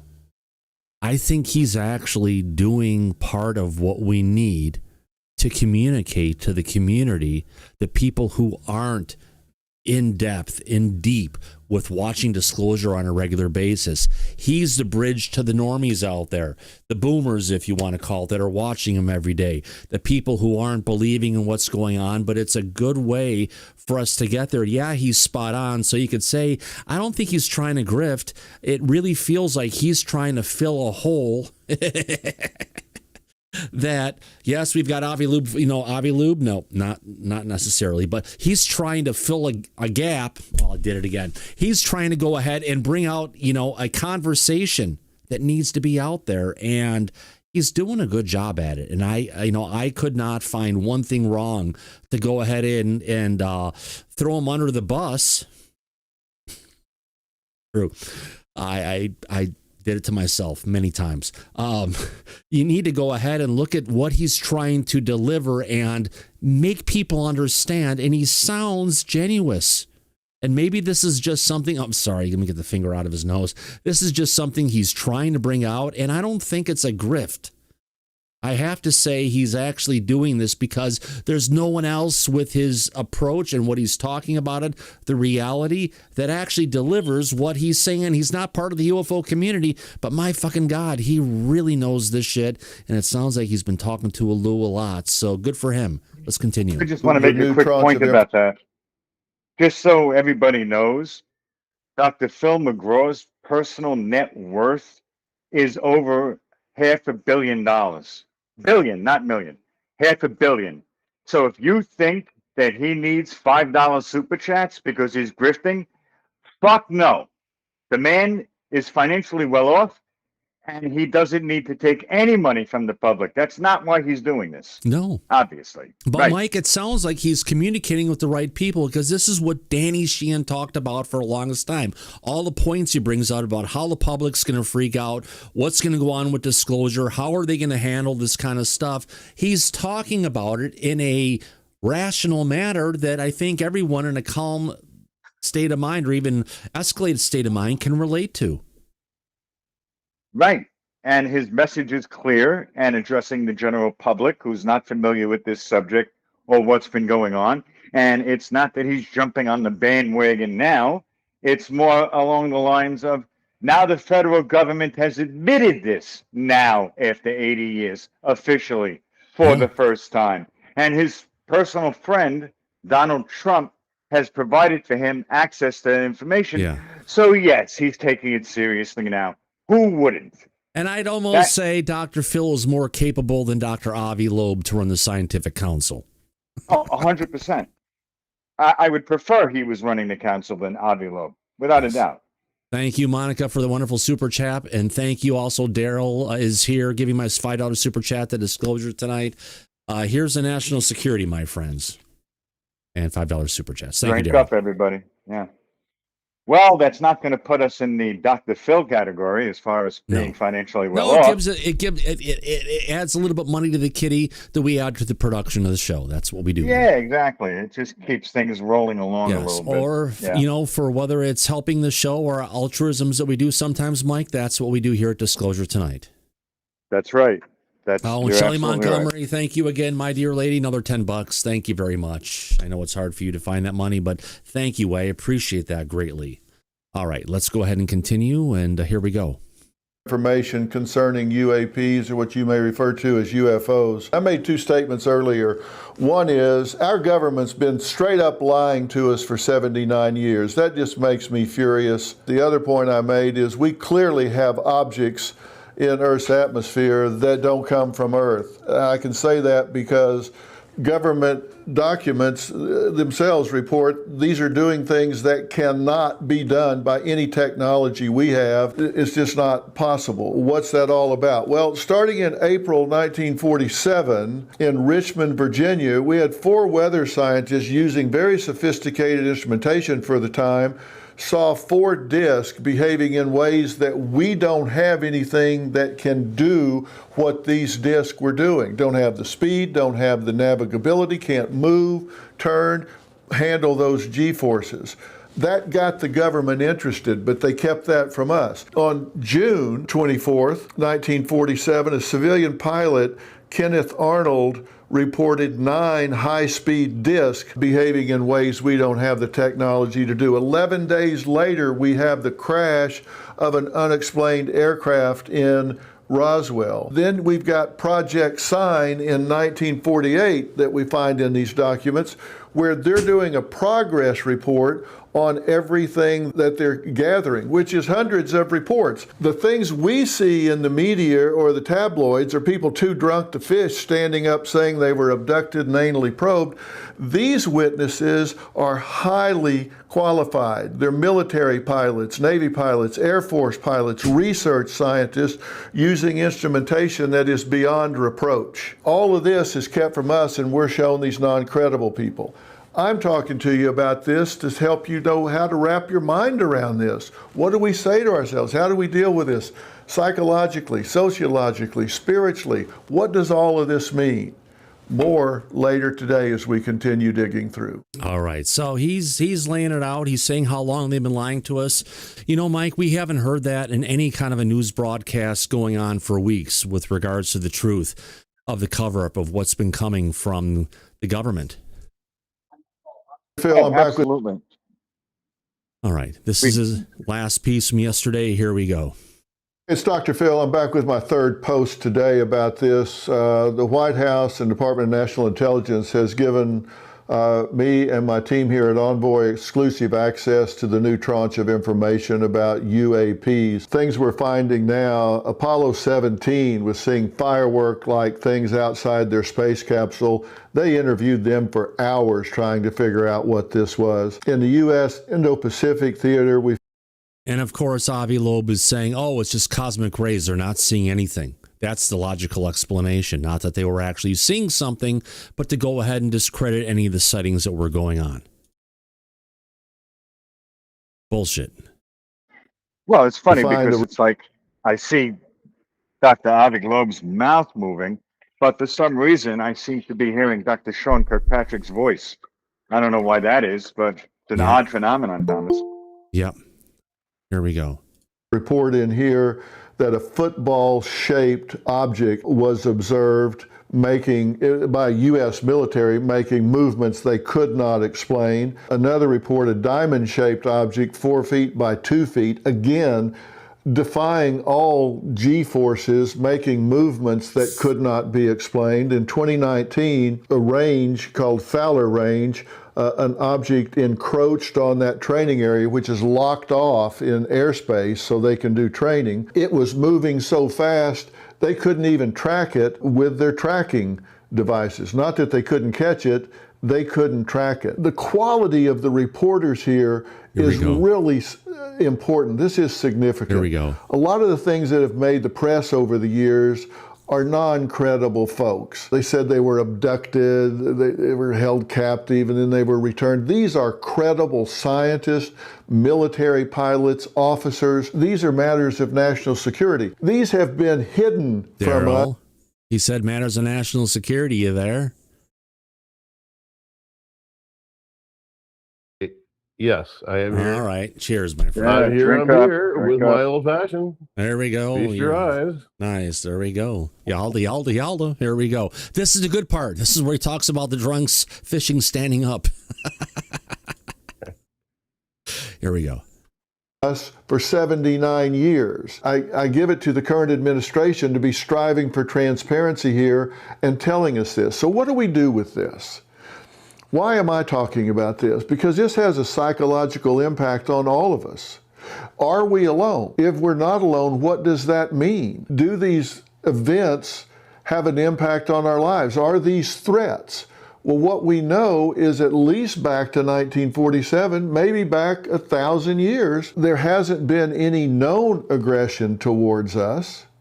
Are these superior beings? Well, if the nearest galaxy is Andromeda, it would take 2.5 million years traveling at the speed of light to get from here to there, which means that it would take that long to get from there to here. We can't travel at the speed of light, so we have to assume that they would be technologically advanced.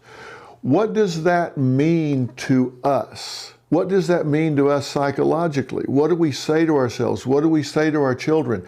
How do we fold this into our consciousness and our sense of being and safety? Those are things that I want to talk to you about, things that we need to have some serious consideration of. That's why I'm involved. Yeah. No, you know, people are going in the chat, and I've heard it on X as well. People are saying, oh my God, he's going after experiencers in this. But I think the conversation, Daryl, is to go ahead and say we've only heard from people like Bud Hopkins and other people who have claimed about them being abducted and being held and then coming back.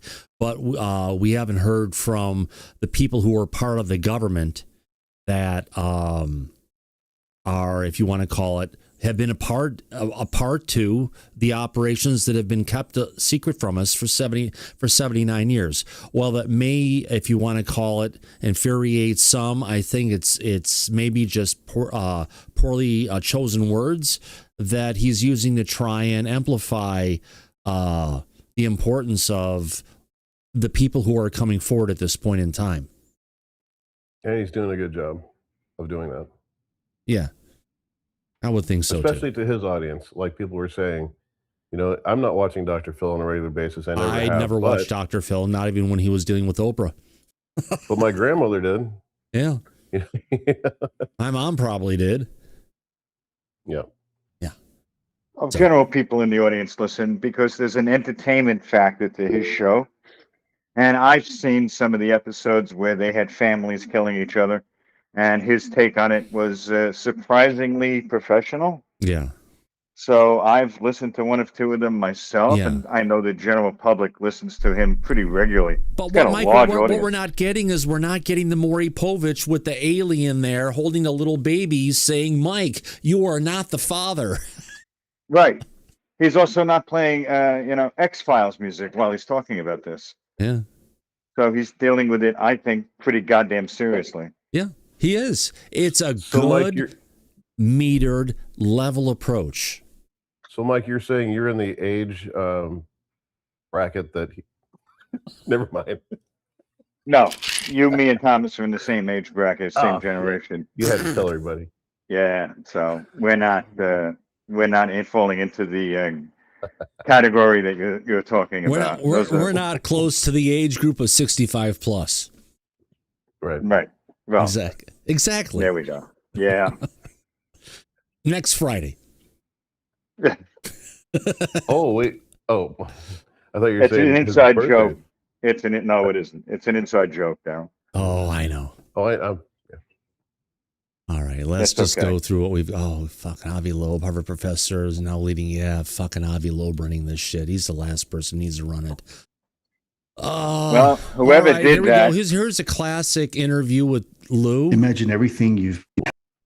I'm not sure where this is, but this is an old interview with Lou Elizondo. He's talking about the zoo. The Samba speech, right?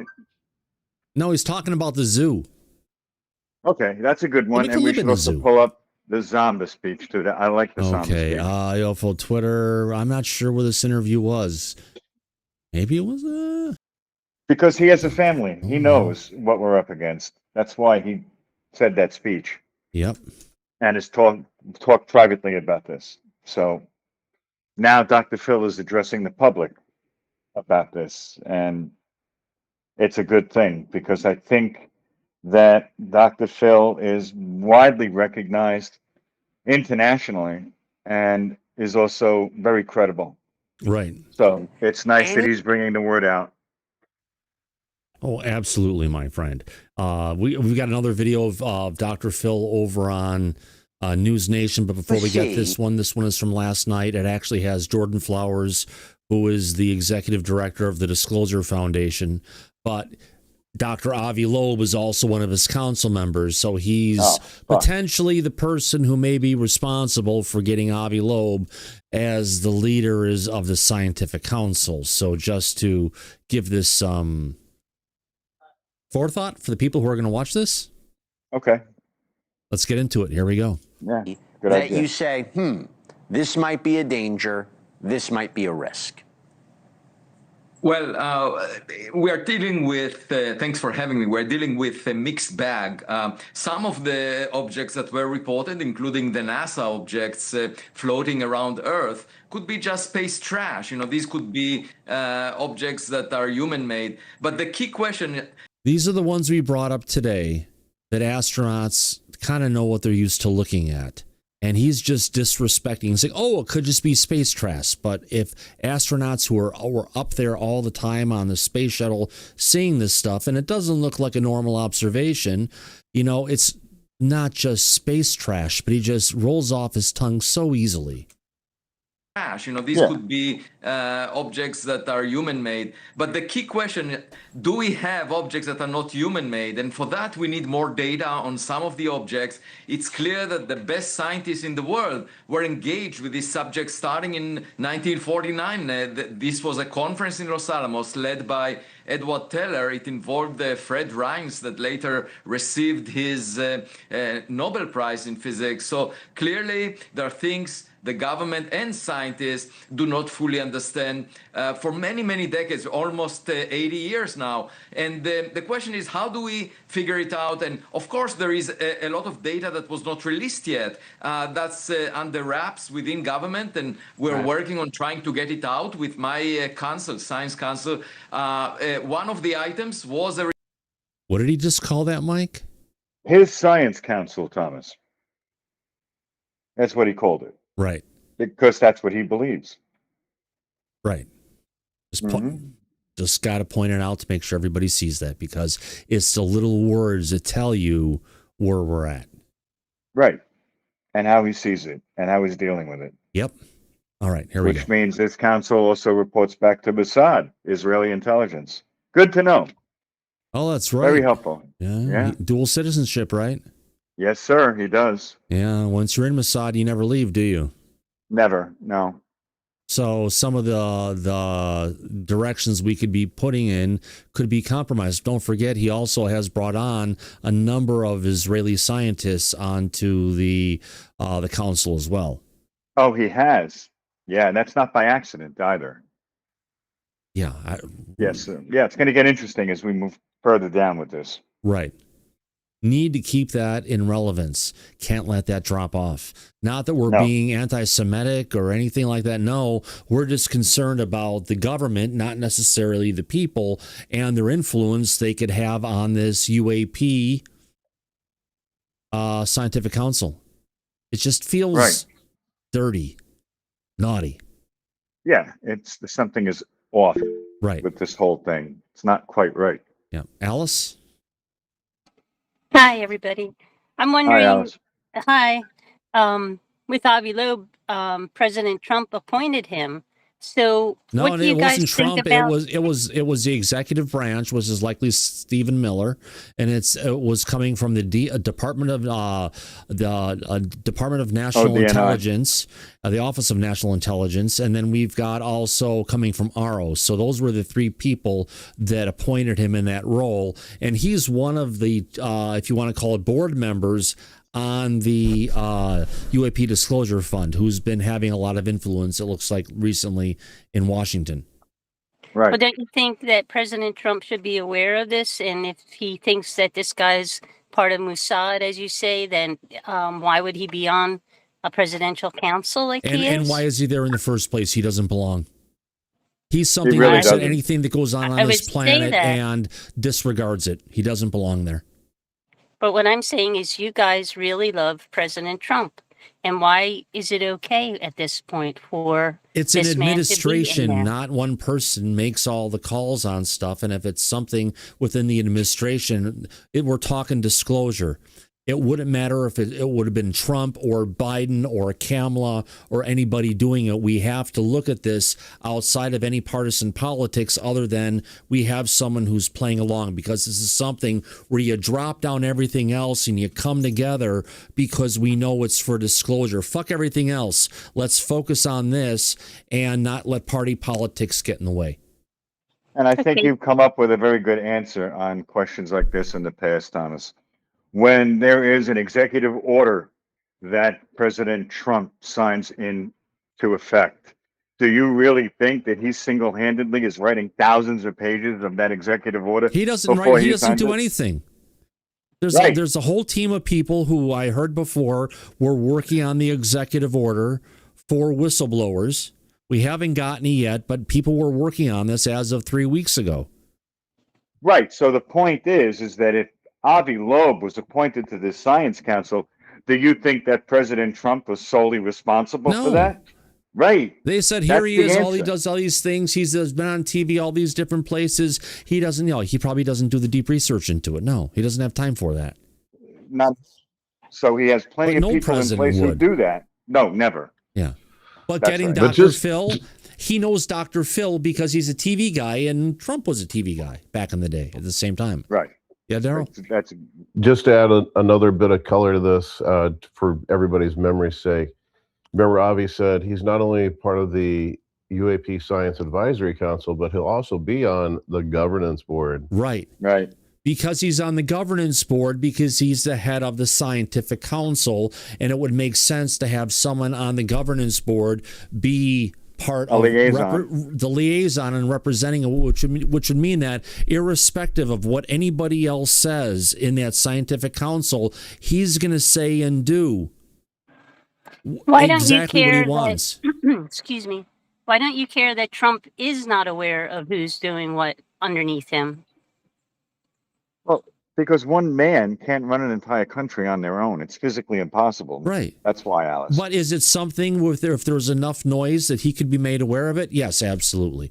It's about just finding those avenues to get it there. And it shouldn't require the president. You know, there's a bunch of people to get involved on this. And all we're doing is we're one small voice. Everyone's pointing at that one schmuck that's out there, Michael Shermer. But the real problem is Avi Loeb.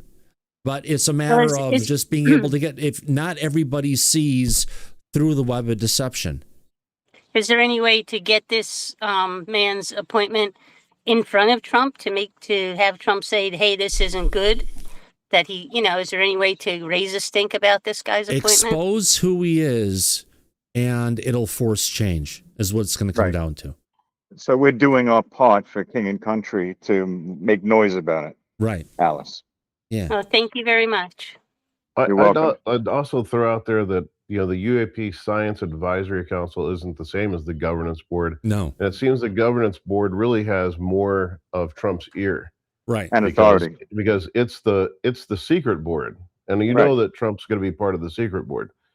We don't know who's even a part of that board other than that Avi Loeb will be a part of that board. So here's what I would love to be in the book of things I'd love to be. I'd love to be a fly on the wall when Avi is part of that first governance board meeting so that he can give his take on things. And then the people in the room who designed the Spy One system, who know the pilots because they worked at Top Gun and can then debate Avi Loeb and go, dude, you don't know what the fuck you're talking about. Skywatch brings up a good point that when he brings it up, yes, it was very clear. We've covered the story. Luna was there with Avi in the fucking observatory. He got on with Luna, then became the head of the UAP advisory. So someone gave, if you want to call it, hey, we want to get this guy in, go ahead and check him out and vet him, see what you think. And that's what Luna did. So oh God. And you remember what Luna did about a week and a half ago? She said, happy No King's Day. So that kind of makes me feel there's some dissension there. Well, no, she was basically saying there never were any kings, is what she was saying. So it's the same thing Trump says. Where, congratulations, you won. There's no king in control of the United States of America. Yeah, gotcha. I thought it was a kind of a dissension thing, but she's always jabbing the Democratic bear in the room. All right, let's get back to this wonderful video if we Thank you. All right, here we go. She's on the poll for Trump 24/7. Make no mistake about it. Correct. Here we go. Yet that's under wraps within government, and we're working on trying to get it out with my council, science council. One of the items was a result or followed on a request from my council, and that was the conference documents that were declassified even before they were released. That's great. That's good news. All right, Jordan, what on earth is that jellyfish, and what on earth is that 6-point star thing? This is also a frustration for us at the Disclosure Foundation. So we have these videos that are released, and this has been similar for prior tranches. So there's no kinematic data, there's no telemetry data that are associated with these video releases. I just want to point this out really quick.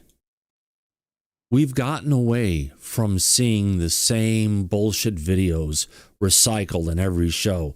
With every tranche and different things that are coming out, they're literally going ahead and now showing those videos during the broadcast.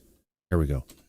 And we need that data to come out so that people like Avi and his scientific advisory council can actually analyze the performance of these objects. Because without that, these could be, while they look sensational, they appear to demonstrate next generation capabilities, being able to have instantaneous acceleration, make right angle turns.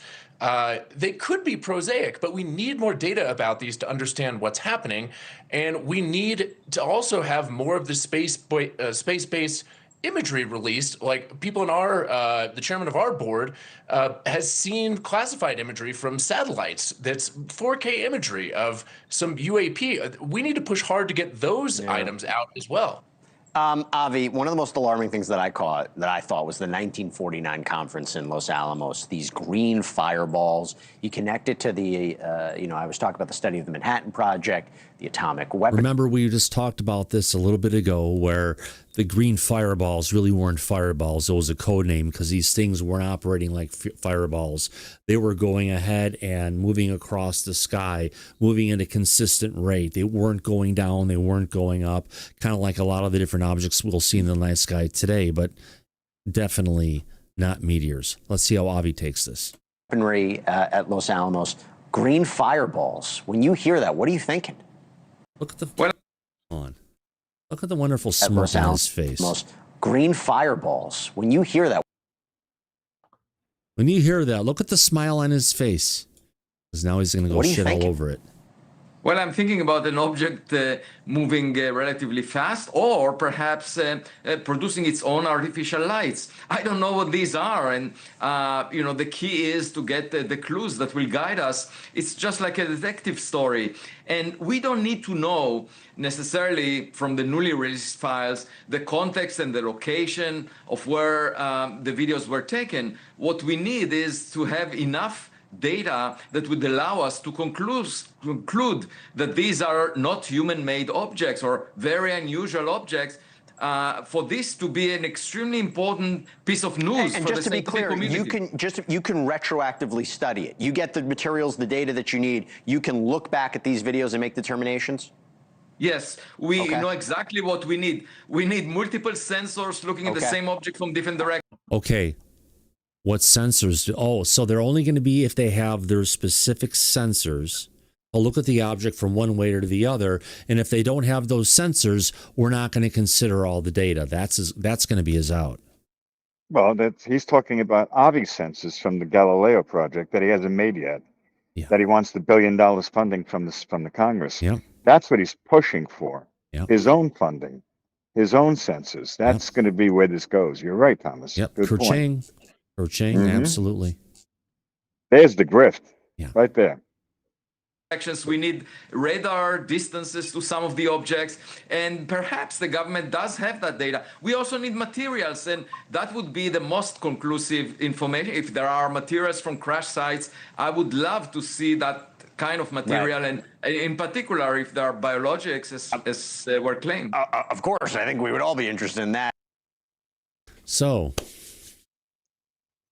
Yes. So let's say the government gave him a body. What the fuck would he do with it? Because he's not medically trained.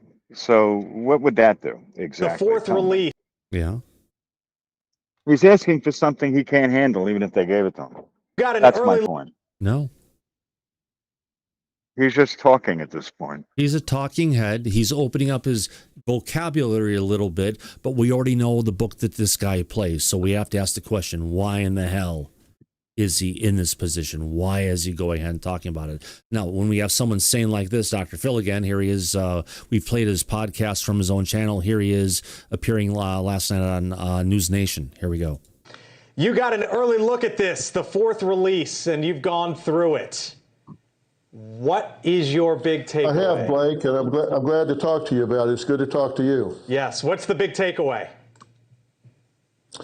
Well, a couple of things, Blake.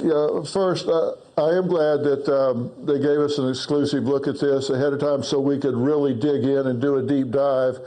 And right off the top, I got to tell you, it just makes me furious that our government has been lying to us for 79 years about this. They've been lying by omission.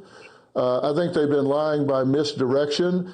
It's absolutely ridiculous that our own government thinks we're too immature, too stupid, too foolish, whatever, to be told the truth about what's going on. I mean, why do these people think they know better than we do about what's going on in our own lives and our own world? Our government has been lying to us for 79 years. Why do you say lying to us? That's so apparent in the documents that you look at in this. Yeah, why do you say lying to us? Well, you look at these documents, you go back as far as 1947, where they have had clear information that there are objects not of this earth, both technologically, metallurgically, performance-wise, but yet that has been hidden from us. They've denied that.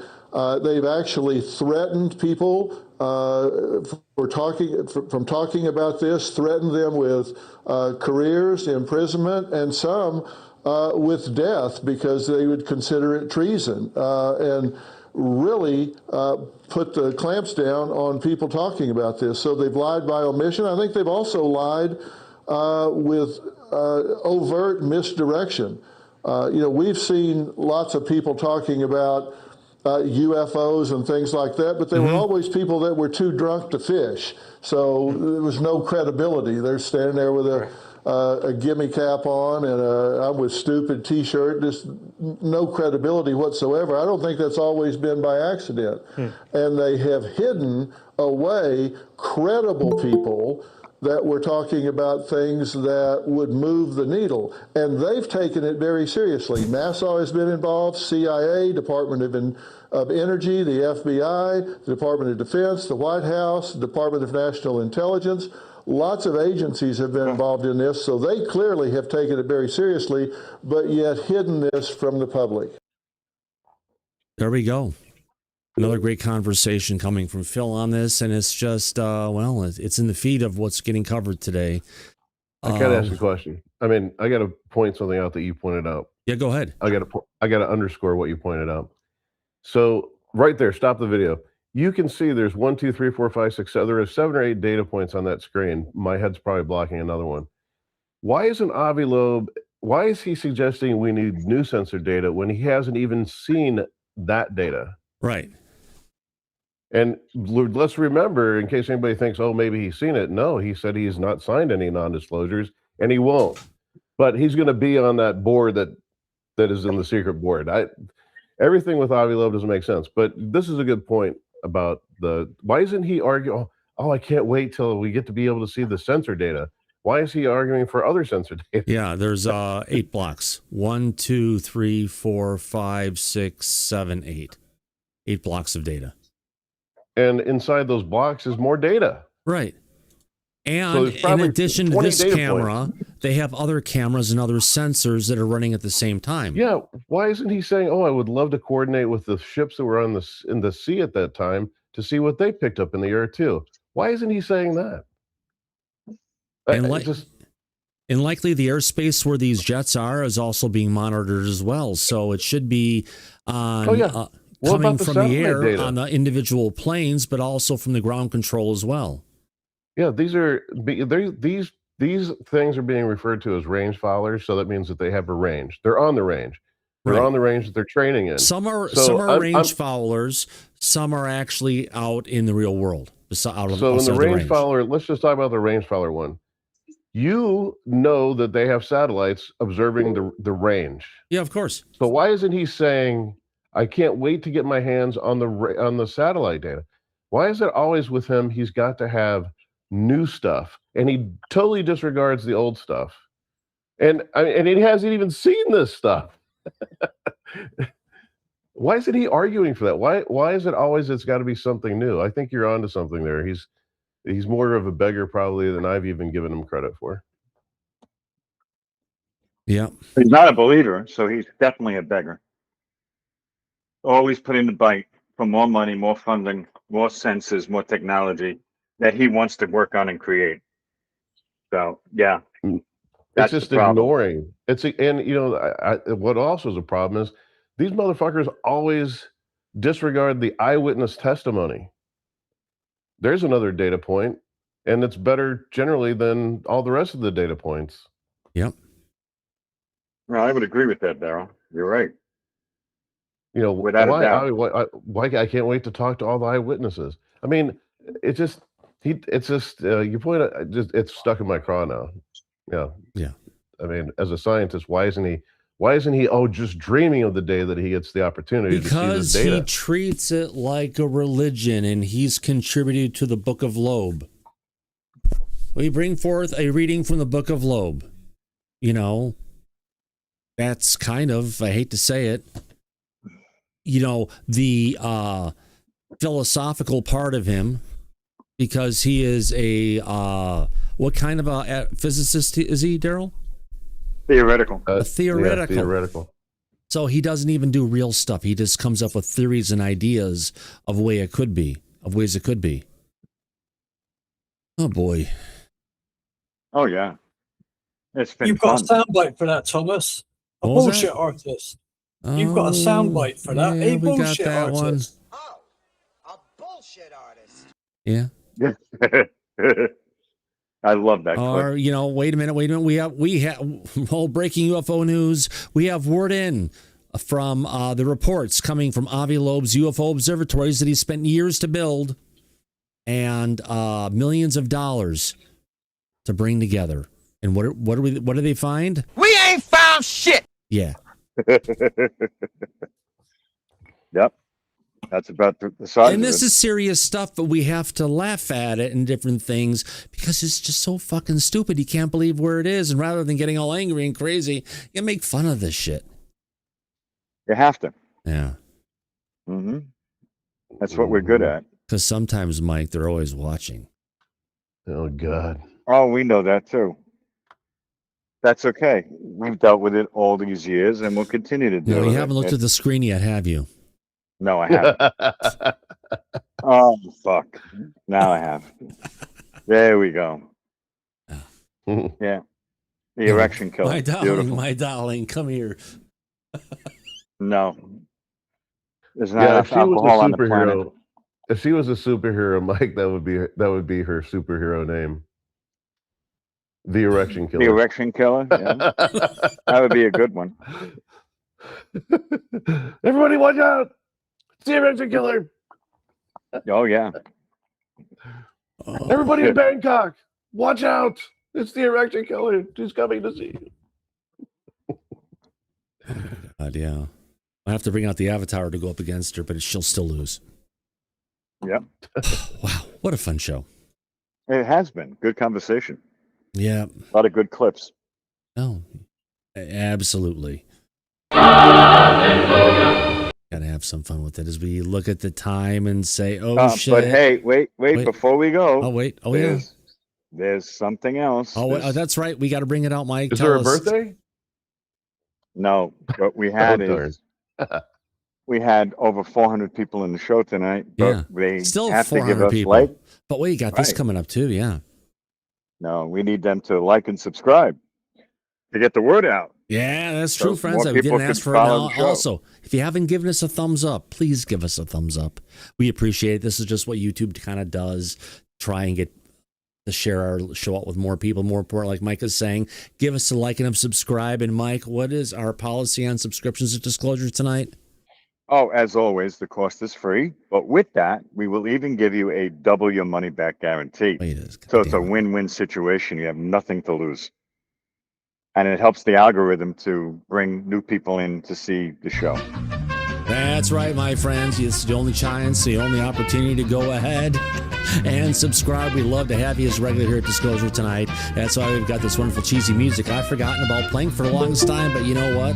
We're here for you, as always, 5 days, 6 days a week, apparently. So on that note, I want to thank everybody for coming out to this episode of Disclosure tonight. More importantly, I want to thank some people gave us some super chats tonight. That's our fan funding, folks. That's right. Who are we talking about? We're talking about Monica Franz. Thank you very much. Appreciate this starting off the super chats.